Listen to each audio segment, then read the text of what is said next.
Good evening, everybody. It's Zashin of Zashin Zone. Just a follow-up video on the video I made 2 days ago. This information came out last night. Please, if you like the video, comment, favorite, subscribe. If you don't like the video, dislike.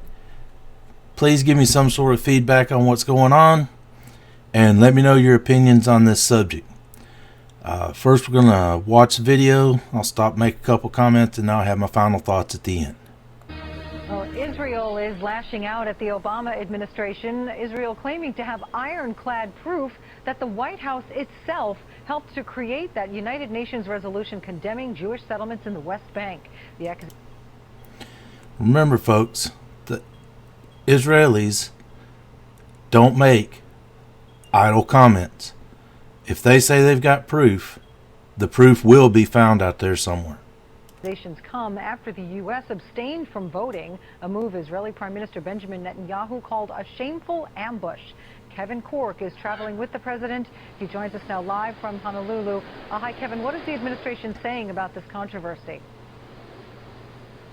Well, I got to tell you, Petty Ann Brown, they are upset. They are bristling at this suggestion that somehow the U.S. has orchestrated this vote in the UN and pushed the resolution along. In fact, if you listen to Principal Deputy White House Press Secretary Eric Schultz, he is not mincing words. Let me share just a portion of what he told us here at Fox News yesterday in a statement. He said, and I'm quoting now, the U.S. did not draft this resolution, nor did the U.S. introduce this resolution. The Egyptians, in partnership with the Palestinians, are the ones who began circulating an earlier draft of the resolution. Can you feel the passion in the words there? He goes on to say the Egyptians are the ones who moved it forward on Friday, and we took the position that we did when it was put to a vote.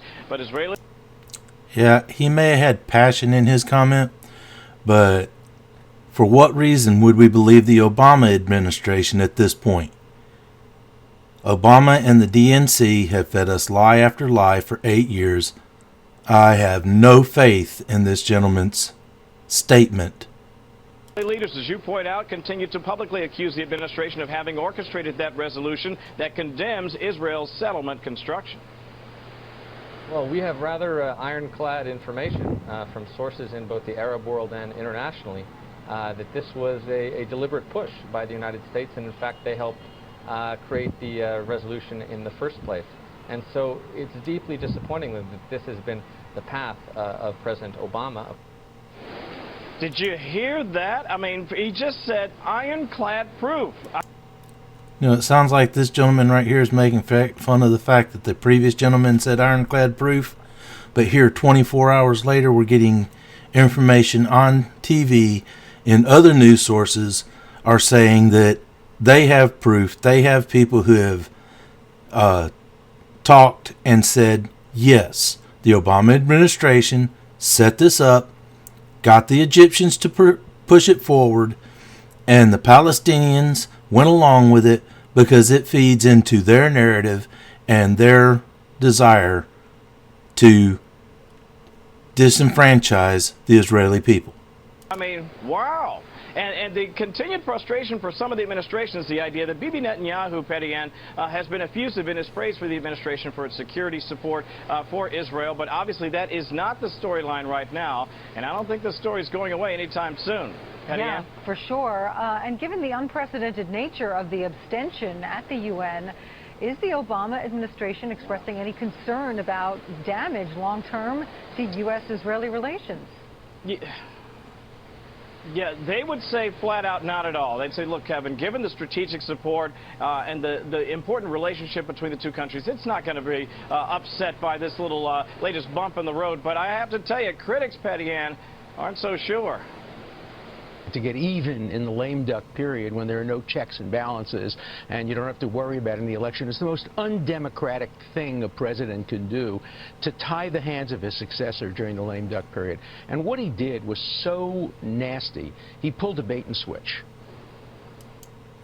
And that falls along with the video I did just previous to this one, where I call Obama being petty in choosing to do this, when if it had been Hillary coming in, No, this would not have happened if, because it is Trump coming in, he went forward with this as a petty, spiteful choice that our whole nation has to deal with now that it's done.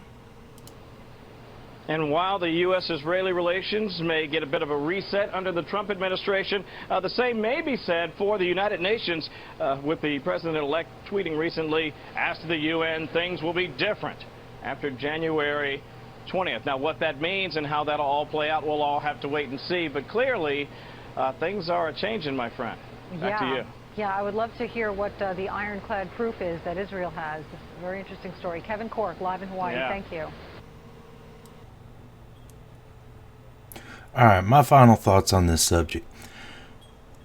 Obama, his administration, decided to do a deal where they got Egypt and Palestine to put forth this resolution. And this resolution does, as we found out in the last 24 hours, more things than just the settlements. It restricts the Jewish religion from being able to get to the West Wall. Apparently there's a couple other things. I'm sure in some way this would probably step on Trump's idea of moving our embassy to Jerusalem. Bottom line, exactly what I said yesterday. If the world wants to decide to go against the Israelis and the United States wants to hold its position that it's always had of being Israel's greatest defendant other than themselves, because they are a powerful nation unto themselves. We pull out of Europe. We pull our money out of Europe. We pull our money out of NATO. We take all the military might that we get out of Europe. We put it in Israel, and we wait. It won't take long. These countries are willing to be stupid, and we show them what military might can do.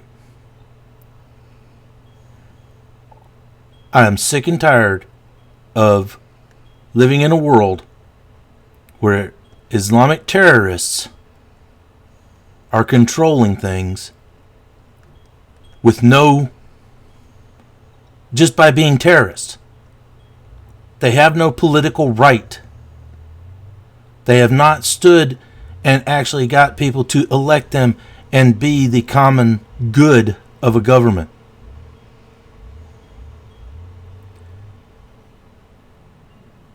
It's time for this to be done. Like, favorite, subscribe. Have a good day.